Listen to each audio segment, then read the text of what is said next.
Hey everybody, welcome to the Ace Cafe. It is Porsche night here. It's our second time we're streaming live.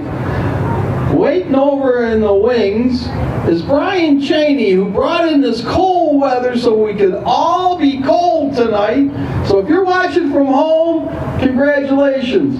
And Brian, all your people are inside, so come on over. This is Brian, he's going to take over. Man, it's all yours. I'm going to get a cup of coffee. Well, thanks, Hank. No problem. It's great to be back at the Ace. So, yeah, it's a little bit colder than I think any of us expected tonight. So, but anyways, it's great to be back at the Ace. Tonight we got a pretty cool show for you. We're going to talk a little bit about this pretty cool little ride over here to my right, this 1989 911 Speedster.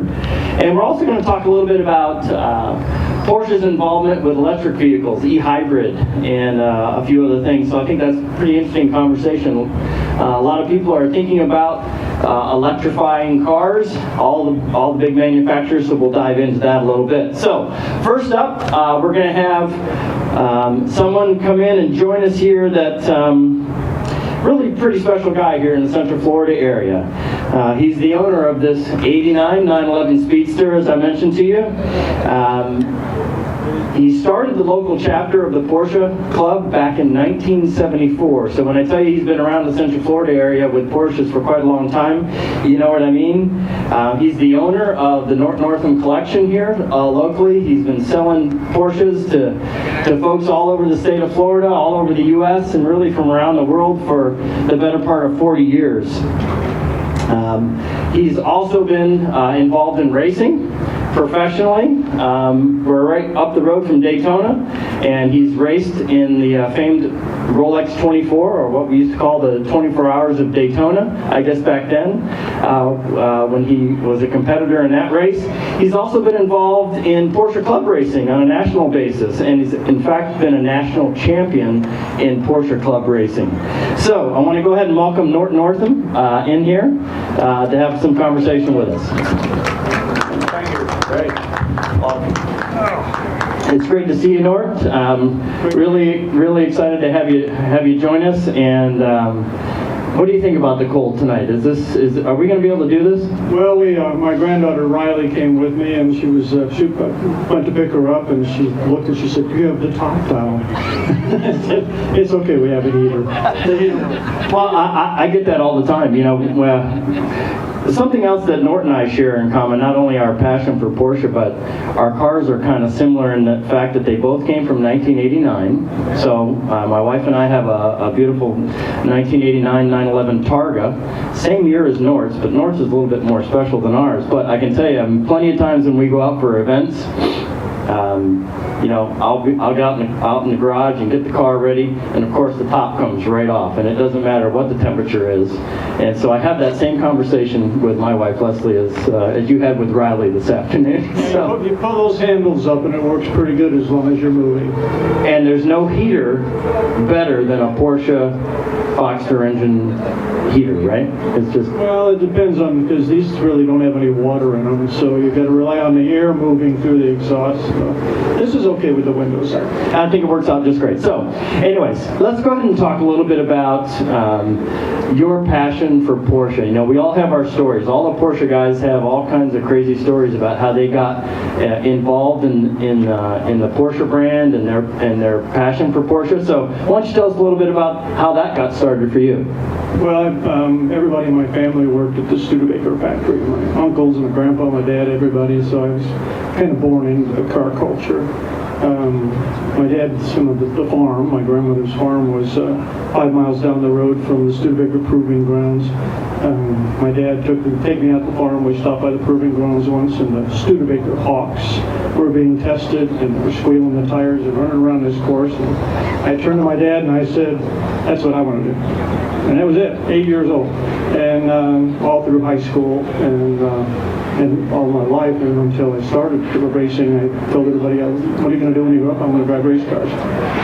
So, I went to my reunion up in Mishawaka, Indiana, where I came from, several years ago, and I had about 10 people come up and say, "Are you still racing?" And I said, "Yeah." And he said, "I can't believe it. That's all you talked about in high school." But it was a plan, and I went to school in Kentucky, where I met my wife, and came down here in '72 to get out of the cold. It was also the fastest growing city in the world, and it was halfway between Daytona and Sebring. So a perfect spot. You couldn't have landed in a better place. My story is kind of similar. I grew up in Watertown, New York, about 30 miles from the Canadian border, up in northern New York, and everywhere in that area was stock car racing. Asphalt tracks and dirt tracks and all the round-around tracks, and my family brought me out to the racetrack, and we would go to the races on Friday nights and Saturday nights every week during the racing season.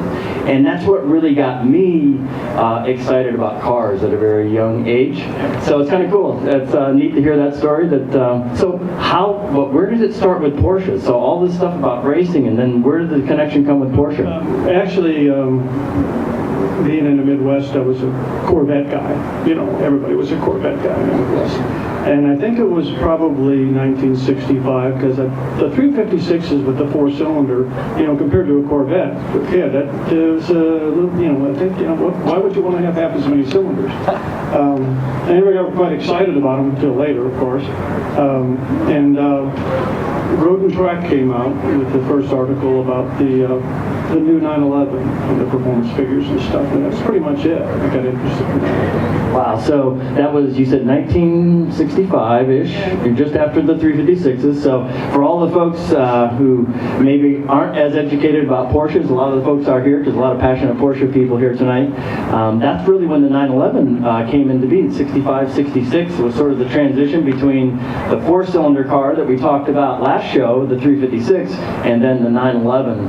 And the 911 is really what put Porsche sort of in the hearts and minds of people all over the world. That iconic design that sort of transformed from the 356 into the 911 has been around since then, and is still going strong today and still capturing the minds of everyone, all around the world.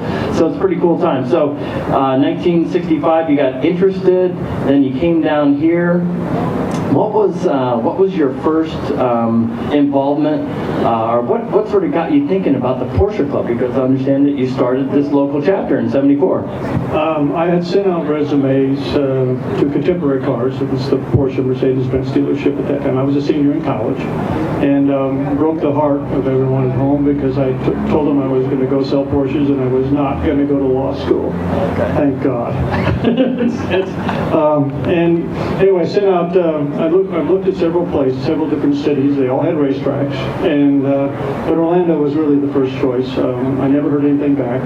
My wife and I graduated, and we just decided to move to Orlando. Her uncle lived in Titusville. We took $73.57 and poured them out of the piggy banks, and poured them on the old Formica table at her mom and dad's house, and left the next morning. And we had a week to get tickets. So I walked into the dealership, and Billy Dingman, who's a local guy here, he was my sales manager then. He owns the Volvo store now, and several other things. Billy reaches, I introduced myself, and he reaches down in the drawer and he pulls it out. He says, "This you?" On the way there, I got directions, and the guy at the BMW dealership out on West Colonial at that time, he said, "Oh, don't even bother going there. Everybody wants to work there. Nobody ever leaves." The guy had left the day before. So somebody wanted me here. Right. Well, awesome. So you started selling Porsche for Contemporary Cars. Right. And at that time, really what was happening with the PCA on a national basis? So like, how did you formulate this idea that you were going to be the one to start it here in Central Florida? Well, most people don't know. In '72, there were 60,000 residents in Orlando, and 100,000 in the whole area. It was really not a very big place. We had Cape Canaveral region, which was over the coast because of the Space Coast, the space program, and a lot of Porsches over there. We actually, it's kind of a funny story. I got 13 people together. We drove over to a meeting over there. I didn't own a Porsche, but I had a demo. I worked at the dealership at that time, and I gave them 13 memberships, and they rejected my membership because I didn't own one, because they knew what was up. They knew what I was doing. We came back, and everybody got upset, and they said, let's start our own region, and I did. We had 29 cars when we started. Wow. We now have over 600 cars in the Porsche. Wow, so that's fantastic. So that's when I say that Nort is really the best Porsche guy in Orlando for the last 40 years, I think there's the evidence, guys. You know, he helped to pave the way for everybody today in the club, all the cool things that go on in the club. So after all these years and all your involvement with the club, what really stands out, or what has that club meant to you over all these years? What has it really meant to you? Well, I decided very early on that I never wanted to be president because I was in the business, and presidents sometimes upset people. So, but I was always in the wings, and I'm always there for the support. And it's kind of my baby, some people might not like to hear it, but I consider it to be, I started it, and I'm really happy with what's going on. And we've had a great bunch of people, and we've had a string of presidents that have been terrific. Like I said, and of course, we grew with the area. We have so many people in there now, I can't keep track of them. Well, I think I remember when I first met you, come to know you a little bit, was we moved here in 2004, and at that time I think you were still doing the Zone Fest event, which was a great event out in Mount Dora. And I remember meeting you out there and having some conversation, but I think we're having a similar kind of conversation, and I asked you about the club, and you had said, it's not so much about the cars as it is about the people. That's really what has kept you interested in the club. So anyways, we all thank you so much for sort of putting yourself out there back then and heading over to the Space Coast and making that first trip and getting so excited to fire up Porsche folks here in Central Florida. So let's switch gears a little bit. Okay, that's we sort of covered the club and what your involvement has been there. And what I want to tell you guys is that this car that Nort owns is a super special car. The 911 Speedster from 1989 was not mass produced. In fact, only about 800 of these cars were sold in the United States. You might know the exact figure, or you probably do. 808 were sold here in the United States. So maybe tell us about your car, when you got it, what sort of was the motivation behind getting it, and let's just dive into this beauty. Well, it's Manfred Yankee, who was the racing boss in the 60s, and he vacationed here, and we got to be friends. And I was doing a lot of tourist deliveries. I had my own business then, and I was going over once or twice a year, picking up cars, taking people with me, signing for them, bringing back, selling them, new cars, back in the 80s. And we were at the Porsche dining room once, and we were picking up cars with Manfred, and he told me about this 911 Speedster that they were going to build. It's going to be really neat. Peter Schutz was the president. I got to meet him and spend a lot of time with him. We just lost him a couple weeks ago. He's the guy that saved the 911. It was scheduled to be stopped, which I don't know if we still have a Porsche if that really happened. Anyway, he told me about the Speedster, and at the time I was a bit of an outlaw because I was an independent. I placed 5 orders for tourist delivery for the Speedsters. On the faith, I knew they were going to be a hot item, and I could make some money on them. One of them was for me. And I sold the other 4 and made enough money, more than enough money to pay for mine, because they were big money at the time. So the deal maker financed the car. Yes. You were your own deal maker for that car. So that's awesome. Anyway, I had it for 6 months, and my property, I was renting a place for my business. I've been in business for 4 or 5 years. My property that I wanted, the only property I wanted, the one I'm still in now 30 years later, became available, and I bought it, and I had to sell my car. So I promised myself that when the old gas station was paid for, I would get another Speedster. Well, thanks to Interstate 4 and the fact that they took my curb cuts out and they wrote me a good check, I paid off my property. 6 months later, and of course it's 2010 by then, which is almost exactly 8 years ago. We're in a horrible recession. And the owner of this car is a friend of mine, and he was in commercial real estate. Need I say more? So he was ready for someone to become the next steward of the car. He picked this car up at the factory and drove it to Le Mans in 1989. And with miles on it, it's got a lot of miles on it. And he came to me and said he had to sell it because he wanted to keep, his wife thought maybe they should keep their house on the lake in Maitland. Wow, so you were very fortunate to be able to get this back under your roof, so to speak. So that's fantastic. It took me 20 years to replace it, so it's pretty special. Absolutely. So what can you tell us a little bit more about the car?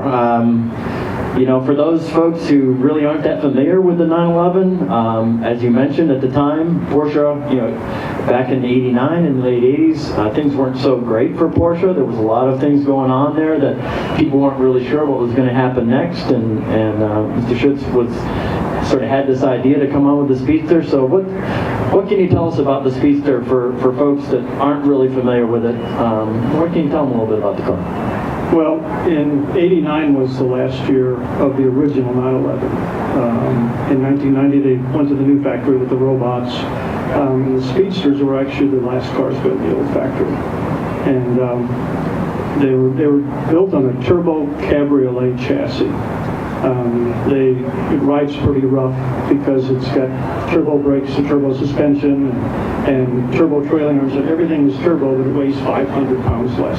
The whole idea was it was to be a lightweight. It only weighs 2,780 pounds, under 2680, 27. Very light for a 911. Probably 300 pounds lighter than your car, which is the same thing. So same engine, but it's got the wide body turbo. It's actually a tribute to the 356 Speedster. Every time I display it, I always take the model of the 356 Speedster and pay homage to it. You can see the windshield of the 356 Speedster, which is now a $400,000 car, very special car. And they duplicated the windshield. The windshield actually is the same windshield that was in the GT1 race car at Le Mans.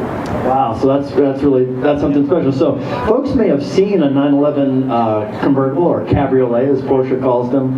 It may look like this, but really when you look a little bit closer, you can see the windshield is much shorter. It's raked back more. So again, to sort of pay homage to the other car. If you look at the windshield on your car over there, that's a stock windshield. It's very much different. I had a 356 Speedster that I never restored, and I was about ready to restore it, but being pretty tall, I either look above the windshield or below it, and I fit in this one. I can drive this one, so I'm very happy that I sold that one to after I got this. Well, that's pretty cool. So I understand that this windshield actually detaches from the vehicle too. It can come off completely. There are 2 bolts underneath. You can take the windshield off, but I've never had the guts to do it. Why do it, right? Yeah. So the clamshell in the back was something that was special to this car. They called it the clamshell, and the way it goes with the flares and it flows over the car. It's just a 2-seater. It doesn't have a back seat. And it's got a funny little top that takes 2 people to put up. Wow, fantastic.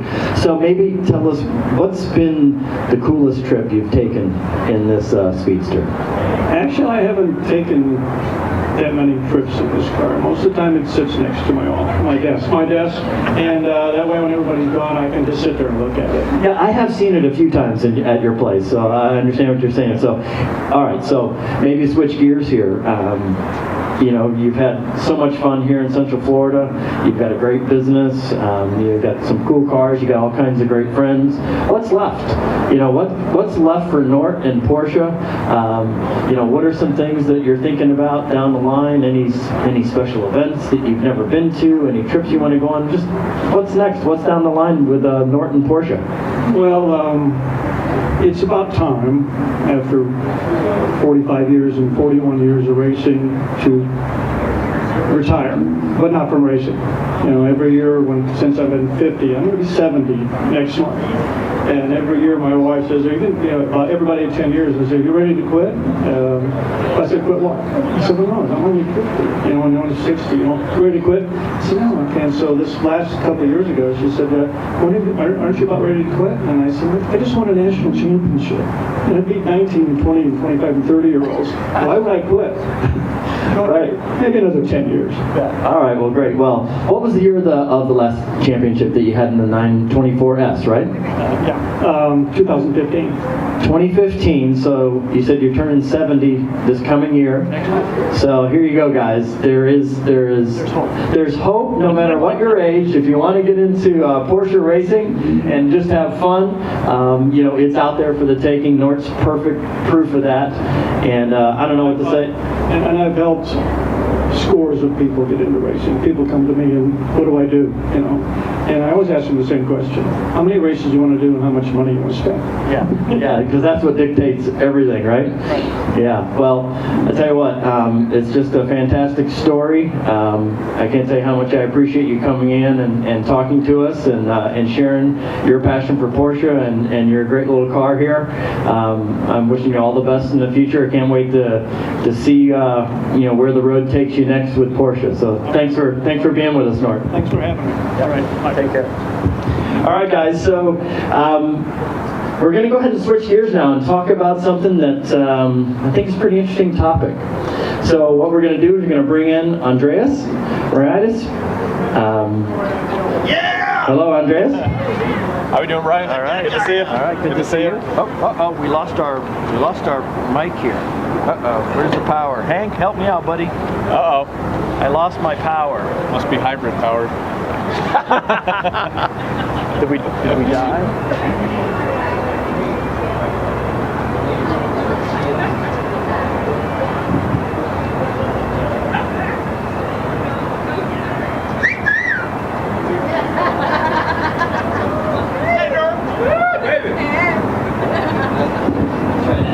Test. All right, we got our mic back. Yay!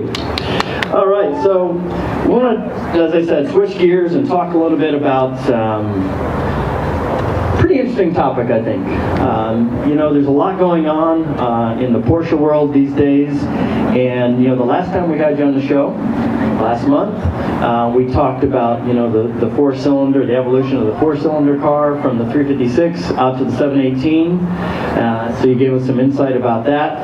But really what we want to talk about today is this whole idea of where Porsche is going with electric technology. Porsche of Orlando was really nice today to bring down the Porsche e-hybrid Cayenne. It's a platinum edition, actually. So it's a very special edition of the Cayenne e-hybrid. So we have it here with us tonight. And we just want to talk about this a little bit and get into the conversation because I think that it's like the Porsche purists, whatever that means. The folks that, everything's got to be original, it's got to be a manual shifter, or it's not a Porsche. All these kinds of conversations that we hear, I sort of sense it's the same thing this time around with electric. That not everyone is super excited about what's going on with electric, and they're not really talking about it. So I want to just dive into that a little bit tonight and talk about it. We talked last time about Porsche, the first Porsche car, actually, or the first car that Dr. Ferdinand Porsche designed, not actually the road car by the name, but the first car that he designed was an electric car. And this is back in 1898. Today, arguably, the fastest Porsche racing car that's ever been built, and we can talk a little bit about that. I know we talked about this the other night, whether that was really the truth or not, but you can argue that the 919 hybrid today, the 919 prototype Le Mans car, is the fastest Porsche racing car ever. A 0 to 60 time of 2 seconds, a 0 to 120 in a little over 4 seconds. Just a blazingly fast car, and we're talking about an e-hybrid car. You can also, I think it's pretty clear, and you can correct me on this one, but the fastest street car, in fact, is a 918 Spider. Again, a 2.5 second 0 to 60 and about a 7 second 0 to 120 car. So you can't deny that Porsche is involved with electric. They see it as something that's very important for the brand, right? So that's why I thought it would be a good topic to talk about and really give people a little bit of an education about e-hybrid and electric and even the recently announced Mission E, totally electric sports car from Porsche. So let's go ahead and open up the conversation. You're more of the authority or more knowledgeable about electric than I am. I've been doing my homework and trying to learn a little bit along the way. But what can you tell us about Porsche's e-hybrid technology and sort of the technology that we see next to us here in the Cayenne? Well, Brian, first thing is every Porsche will always be a sports car. So it doesn't matter if it's an SUV, it doesn't matter if it's a sedan, it doesn't matter what it is, it's always going to be a sports car. They've put that out there, they're very clear on their mission. It's the future. That's what's happening, whether we like it or not. And as car enthusiasts, there's lots of pushback. There's lots of pushback with double clutch transmissions. There's pushback with all types of technology. But a Porsche will always be a Porsche for the times. What I've always said. People like to complain about the 911. Oh, the 911 isn't what it used to be. Of course it's not, because that was then. You can still buy that car. Go buy it. It's pre-owned. Buy it. Enjoy it. If you want the 911 of today, it has to be competitive. They're an engineering company first. They've always been ahead of the game. They've always been the leaders of technology. And that goes for all of their cars, whether it's a race car, a street car, or whatever. They love technology. They always have. So with hybrid, it's no surprise that, of course, they've gotten into hybrid. Global demands are huge nowadays, and a lot of people think, well, why does Porsche do this? Why does Porsche do that? I don't understand. The enthusiast, blah, blah, blah. I'm an enthusiast. I'm a hardcore enthusiast. If they can all be air-cooled, 2,000 pounds, that would make me happy, but we have to be realistic. So the beautiful thing is Porsche's here to stay. They're not going anywhere, and they are doing it with new hybrid technology. I think we'll see a new 911 hybrid pretty soon. Rumors would suggest so.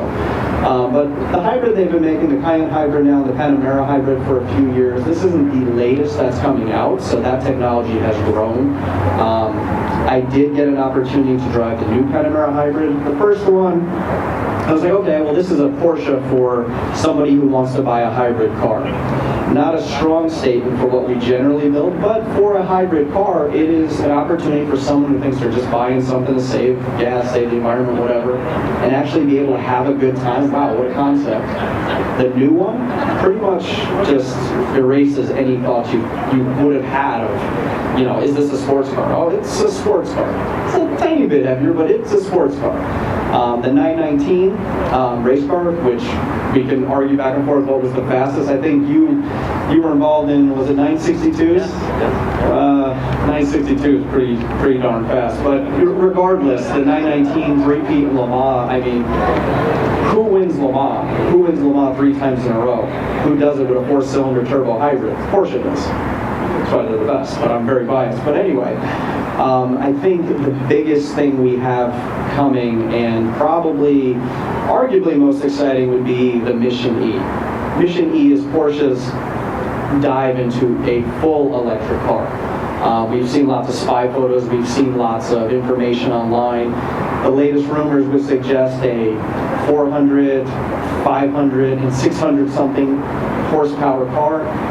You hear a lot of people, believe it or not, and a lot of the younger generation would come into the dealership and say, oh wow, that's a really cool car, but did you see the new Tesla? And it took me months and months and months to figure out, why is anybody even talking about the Tesla? It's the most boring thing I've ever seen in my life. Once again, I'm biased. Porsche is making an electric car. It will go up against the Tesla, and unlike the Tesla, it will be a real sports car. It will have their DNA, as it always has in the past. What is a real sports car? Drive a Porsche and find out. That's the simplest way to put it. So So for folks that really don't understand, okay, we say hybrid. What is that? So here's what I know about the hybrid technology. So you can fill in the blanks for me, but basically what we're looking at, for example, here in the Cayenne e-hybrid, is a 3-liter V6 supercharged motor. So this is an internal combustion engine, that we're all familiar with. But then you throw on top of it electric motors that now bump the horsepower in that 3-liter supercharge from around 330 horsepower up to almost 420 horsepower when you add in the electric piece of it. So now that electric piece allows this car to have a lot more torque, a lot more acceleration right out of the gate. So this is really sort of the first part of electric, and now we're starting to see more manufacturers go into the fully electric cars, as Tesla has, and then as Porsche has announced. I was reading yesterday that Ford Motor Company has just announced a doubling down in electric. So we talk about electric, it's coming. We're going to see more electric cars here in the next 3 or 4 or 5 years than our wildest imagination. But I heard yesterday that Ford has committed $22 billion into the development of their electric cars. This is a change, this is a doubling of their investment from just 6 months ago when they were talking about this. So, it's not only Porsche, it's not only Tesla, it's Ford, it's Nissan, it's Renault, it's everybody out there that are getting involved in electric. Porsche has stepped away from the prototype racing of the 919 with all the success that they've had, right? 3 consecutive 24-hour Le Mans wins, 3 consecutive World Endurance Championship trophies on their mantle, and they're stepping away from that and entering into the Formula E series, which is formula cars, the Formula 1 Indy style car, electric racing. So that's a big statement.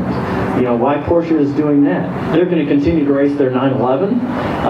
It's as iconic as ever. They're not going to pull back from regular sports car racing. In fact, in 2 weeks, they're going to be racing those 911 RSRs right up in the 24 hours of, in the Rolex 24, right up the street here in 2 weeks. So all that's going to continue, but what they're doing with electric is really pretty amazing. So when we talk about hybrid, that's really what it is, the combination of an internal combustion engine with these electric motors to make them, something that's just kind of crazy. So what can you tell us maybe a little bit more about that Mission E? I know you mentioned horsepower ratings, but anything else you can tell us about that car and really what Porsche is thinking about with that? So, Brian, they're really applying the same principles that they always have in the past. It's going to be, generally with a Porsche, you can expect lighter weight than competitors. You can expect more braking than it would ever need and more suspension than it would ever need. I think what a lot of people don't know, Tesla, not to bring them up again, but they've really, it's funny how many people think that is a sports car. Now, everybody has a different definition of what a sports car is, but if you can't take a car to do 1 lap of any track in the U.S. without breaking down, that's not a sports car. I'm sorry, that's not a sports car.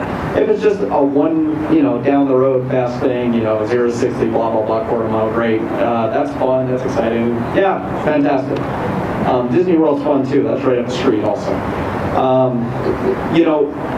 What Porsche is going to do for the electric car, and me personally, is the first time I've ever been excited about electric car, is they promise it will run the Nürburgring in under 8 minutes. It will evoke emotion. You can talk about numbers, you can talk about times. The biggest thing is what that feeling is going to feel like. You drive a 200 horsepower Porsche, it feels special on the right roads. You drive a Tesla through the mountains of Utah, it feels like a total disaster. Ask me how I know.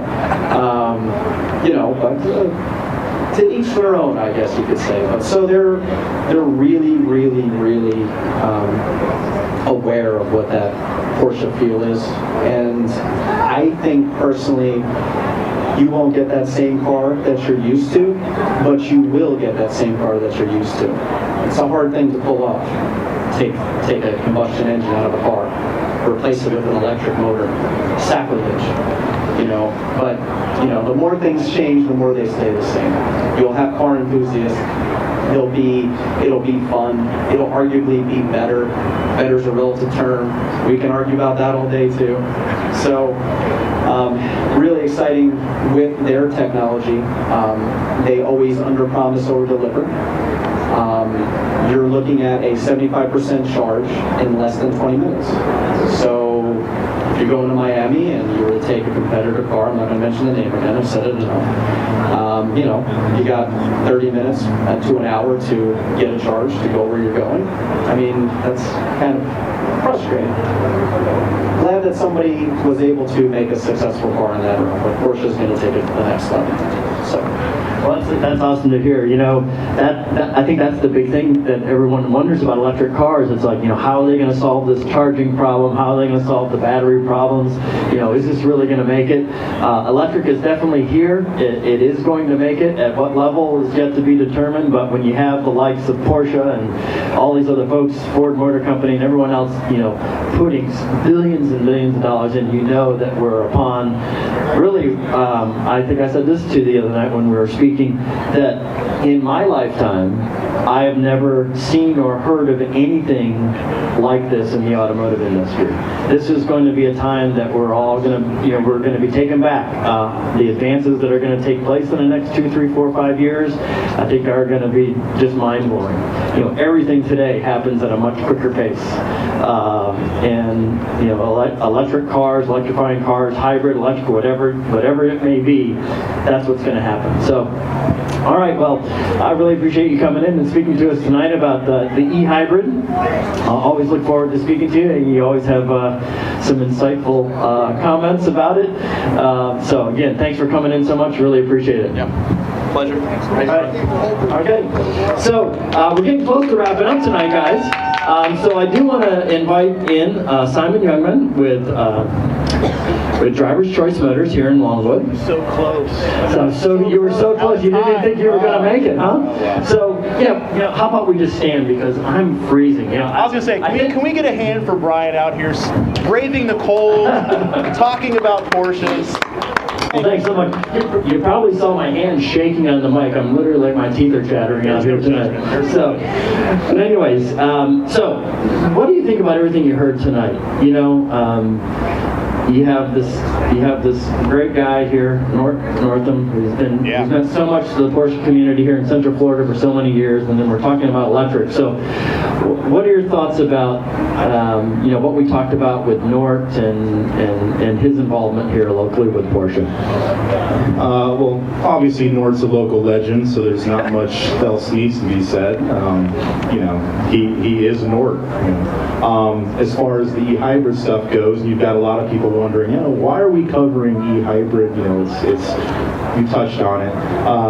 It's not going away. It's being in the industry. I don't enjoy it per se. I respect it, but it's not going anywhere. And it's kind of the same thing as when guys were switching to fuel injection and old technicians were going, nah, it's not for me. The industry's changed, it's not going to be me. You can't stop progress. Like, it is what it is. The performance numbers, the fuel economy, you're not going to change what's going on. So we have to live with it and buy as many dinosaur burning cars as we can while they let us and enjoy those. But as a daily, why not have a 680 horsepower electric hybrid vehicle that I won't say a Tesla, especially if Andreas is listening. I don't want him coming after me. But why not? Technology's here. It's not going anywhere. So. All right. Well, great. Well, I know that you're thinking about some things to join us on the next show as well. Yeah. So I don't know if you want to tell the folks a little bit about what you're thinking there. But as we draw this show to a close, we'll give you a little teaser about what's going to happen on the next Porsche night, Cycle Fever TV. So what can you tell us what might be one portion of our next show? So we're going to get away from the new technology per se and some of the older cars. We're going to get into the track-based stuff for Porsche. So we're going to get into how some of the enthusiasts, we've got plenty of guys that just want to go to Cars and Coffee and have nice cars, and by all means, that's what they're for. we've got a whole other subsection that likes to go up and beat their cars up as much as humanly possible. So we're going to put together some cars for street-based track cars and some full race car stuff, and go through that kind of change up gears. And you've done a great job, and thank you for what you've put together going through the information, because usually I'm the guy, and I like hearing you go through it, and I'm like, he's the guy, he's saying it, I don't have to.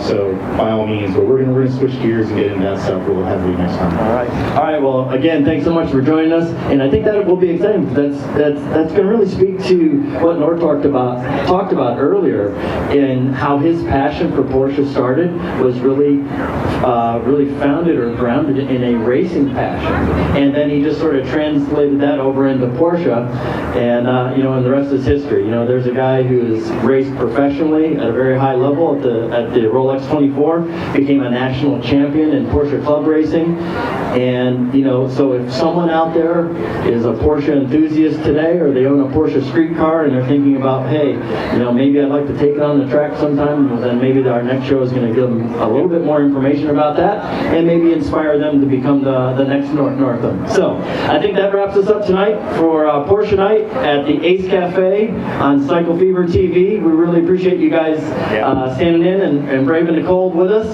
We want to thank everybody who's come out to do that, and especially thank Ace Cafe. Once again, there's no place like Ace Cafe in Orlando. This historic venue is just top notch, and everything they do out here is just fantastic.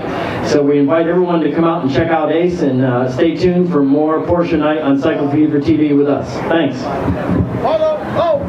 Oh, we got more. We got Hank. Whoa, Hank, there's more. And there's more. Boy, I tell you, I stand over, don't go away. I stand over there and freeze up, running that camera, then you don't. First of all, everybody, I want to thank you for coming out. We're going to take a little shot of the parking lot, so let's see what we have out there in the parking lot. And I got to tell you, you guys did a great job. I want you to know he was hiding over there going, please don't put me on. I was trying. But now he's on.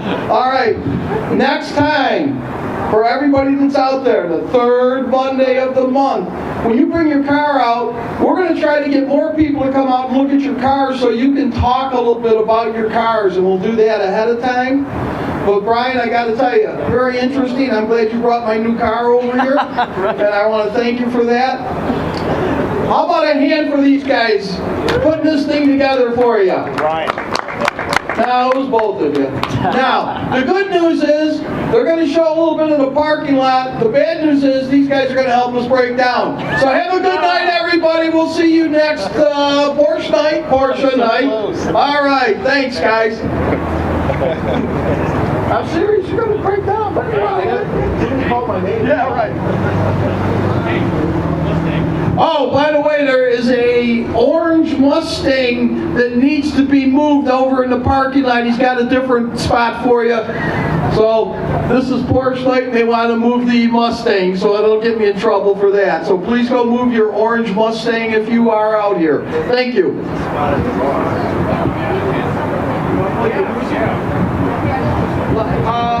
Yeah, you can go first.